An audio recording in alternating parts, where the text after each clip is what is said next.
अपने आत्माओं जो महाभारत के युद्ध में आमने सामने सेना खड़ी होगी। अब अर्जुन ने तो यही बात कही जाकर के कि मैं युद्ध नहीं चाहता, इस युद्ध के अनर्थ से, ऐसे जुल्म से तो हम भीख मांग कर खा लेंगे, मैं 5 गांव भी नहीं चाहता।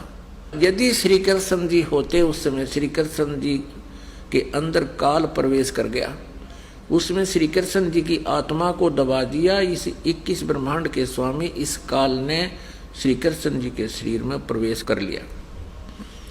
नहीं तो श्री कृष्ण जी कह देते कि ठीक है, कुछ नहीं बिगड़ा अर्जुन, चलेंगे। उसी समय वो काल आके श्री कृष्ण जी में प्रवेश कर गया। वो कैसे प्रवेश करता है ये दिखाते हैं। श्रीमद् भगवत गीता अध्याय नंबर 7 के श्लोक नंबर 24 और 25 में कहा कि मैं कभी किसी के सामने प्रकट नहीं होता, मैं कभी किसी के सामने अपने वास्तविक रूप में प्रकट नहीं होता। और ये बुद्धिहीन व्यक्ति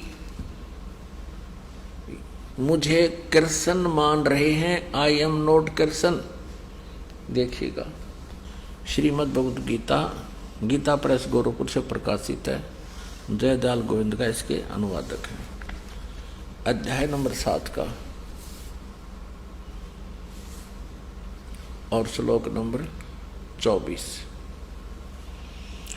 बुद्धिहीन मेरे अनुत्तम अविनाशी परम भाव को न जानते हुए,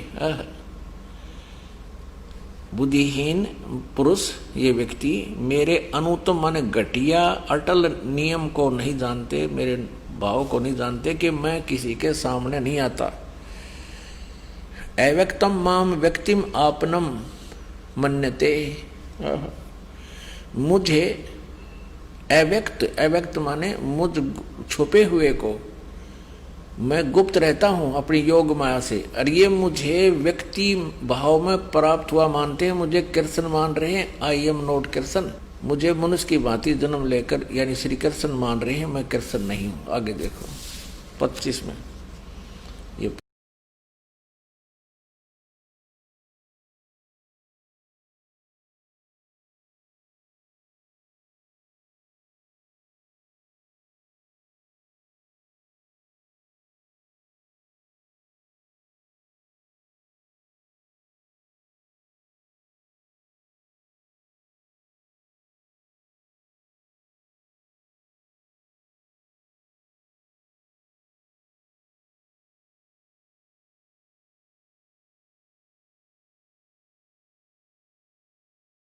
दस और 11 में जो अपना विराट रूप दिखा है, ये इसका वास्तविक रूप है।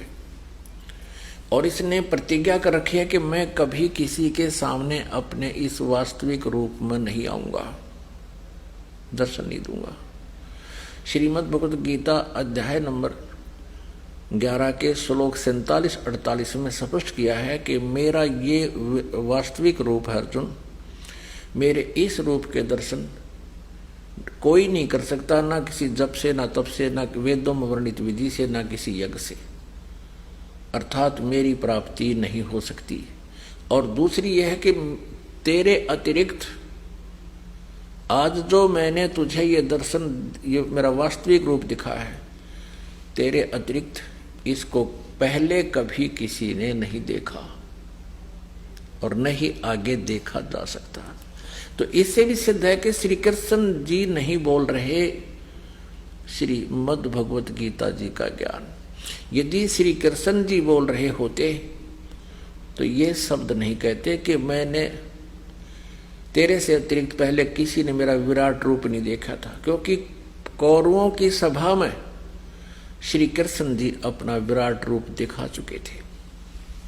पुण्यात्मा समझदार को संकेत ही काफी होता है।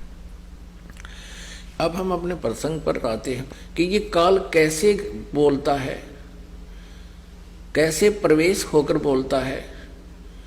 ये गीता जी अध्याय नंबर 4 के श्लोक नंबर 5 और 9 में कहता है, अर्जुन तेरे और मेरे बहुत जन्म हो चुके, तू नहीं जानता मैं जानता हूं, और मेरे जन्म और कर्म अलौकिक हैं, इसके कर्म अलौकिक कैसे हैं कि ये कभी किसी के सामने अपने वास्तविक रूप में प्रकट नहीं होता। जैसे सिद्धों ने, ऋषियों ने, महर्षियों ने, साधकों ने परमात्मा की स्तुति की, उसके दर्शन चाहे, तो ये क्या करता है, किसी को विष्णु जी के रूप में दर्शन दे देता है और वो साधक फिर इस सतगुण विष्णु को ही पूर्ण परमात्मा मानकर भ्रमित हो जाते हैं। इसका प्रत्यक्ष प्रमाण आपको देते कि एक समय देवताओं और राक्षसों का युद्ध हो गया। देखिएगा श्री विष्णु पुराण, गीता प्रेस गोरखपुर से प्रकाशित है। श्री विष्णु पुराण अध्याय 2 चतुर्थ अंश का अध्याय 2 और पृष्ठ नंबर 233 पर आप देखिएगा। इसमें ये 22 श्लोक से हम प्रारंभ करते हैं। पूर्व काल में त्रेता युग में एक बार अति भीषण देव असुर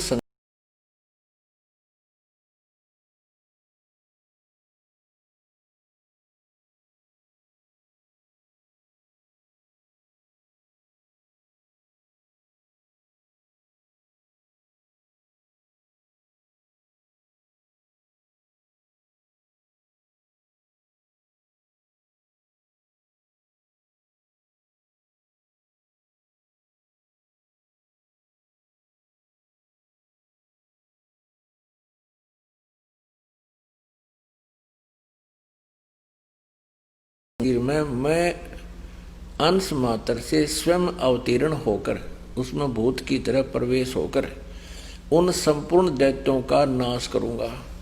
अतः तुम लोग पुरंजय को दैत्यों के वध के लिए तैयार करो। अपने आत्माओं, देवताओं ने स्तुति की विष्णु भगवान की और ये काल पहुंच गया विष्णु रूप धारण करके, और इसने क्या कहा कि मैं उस ससाद के पुत्र पुरंजय के अंदर प्रवेश करूंगा और फिर राक्षसों को मार दूंगा। इसके कर्म अलौकिक ऐसे हैं। अब देखिए अन्य प्रमाण श्री विष्णु पुराण चतुर्थंश अध्याय 3 में। श्री विष्णु पुराण चतुर्थंश अध्याय 3 और पृष्ठ नंबर 242 पर यहां देखिएगा। पूर्व काल में रसातल में मौने नामक 6 करोड़ गंधर्व रहते थे। उन्होंने समस्त नाग कुल के प्रधान रतन और अधिकार छीन लिए थे। गंधर्वों के पराक्रम से अपमानित उन नागेश्वरों द्वारा स्तुति किए जाने पर उसके श्रवण करने से जिनकी विकसित कमल सदृश आंखें खुल गई हैं, निंद्रा के अंत में जागे हुए उन जलशाही भगवान सर्वदेवेश्वर को प्रणाम कर उनसे नागगण ने कहा, इन गंधर्वों से उत्पन्न हुआ हमारा भय किस प्रकार शांत हो। तब आदि अनंत रहित भगवान पुरुषोत्तम ने कहा, युग काल था ब्रह्म, कहा कि योनासव के पुत्र मानधाता का जो यह प्रकुत्स नामक पुत्र है, मानधाता का जो प्रकुत्स नामक पुत्र है, उसमें प्रविष्ट होकर मैं प्रेत की तरह उसमें प्रविष्ट होकर मैं उन संपूर्ण दुष्ट गंधर्वों का नाश कर दूंगा। पुण्यात्मा, ठीक इसी प्रकार जैसा अभी आपने पढ़ा कि पुरकुत्स के अंदर प्रवेश होकर इसने गंधर्वों का नाश कर दिया, उधर पुरंजय के अंदर प्रकट होकर के असुरों का नाश कर दिया। इस काल ने, ब्रह्म ने, इसको ब्रह्म कहो, सरपुरुष कहो या ज्योत स्वरूपी काल कहो, ये ऐसे लीला करता है। ठीक इसी प्रकार जब श्री अर्जुन ने कहा कि मैं युद्ध नहीं करूंगा,